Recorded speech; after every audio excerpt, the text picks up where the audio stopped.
Bonga, welcome. Great to have you with us today to talk about the city budget. As a student, are you even interested in the city budget? Thank you for having me today. I'm very excited to be here. And just a citizen of South Africa and Joburg at large, I believe in being very active in what goes on around you. So I am particularly interested in what goes on around me and in my city especially. So do you think other students are interested?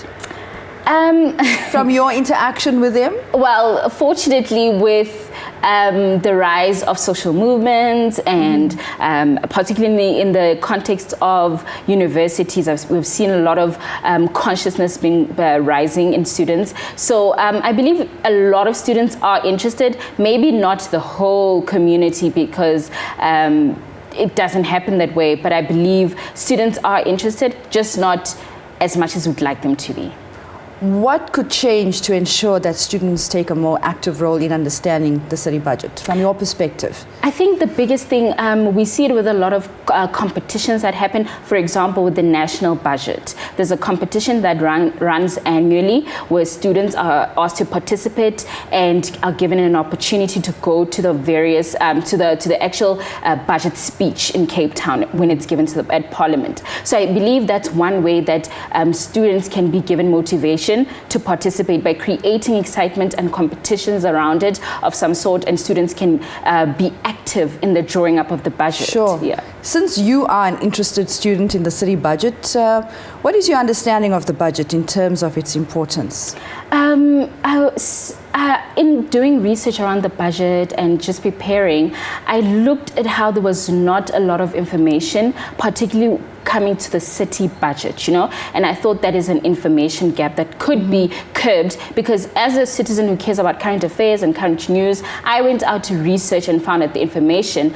But I think there could be a lot more done in terms of making it accessible, making it consumable, yes, perhaps consumable, like infographics. Yeah. We can have an easy report that just sums it up into an infographic, a mind map of some sort, something Sure. accessible, making information accessible. Because one way of building active citizens is by making sure the information is accessible. I mean, the budget on its own has to do with numbers, so that's already scary for a lot of us. So it could be made accessible by creating a very concise version of it and taking out to everyone else. Even in your local radio stations, you guys are doing something good by giving it coverage, and then people have access to it. But the state in itself could do a lot more. That's a very valid point, because if you have to look at the budget, it's a complex document with a lot of numbers, like you said. Yeah. And I think even adults find it difficult to actually understand it. But from your homework, the homework that you've done, what interests you in the budget in particular? What do you look for in the budget? I'm looking for a very humanistic approach to development.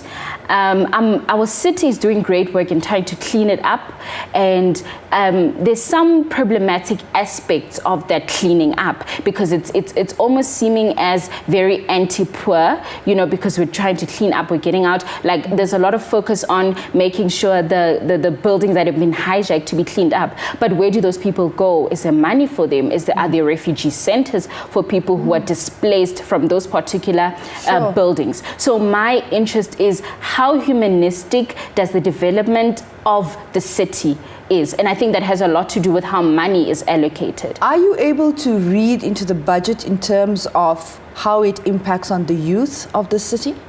Opportunities for the youth? There is, they call it the regeneration project, or rejuvenation project, sorry. Okay.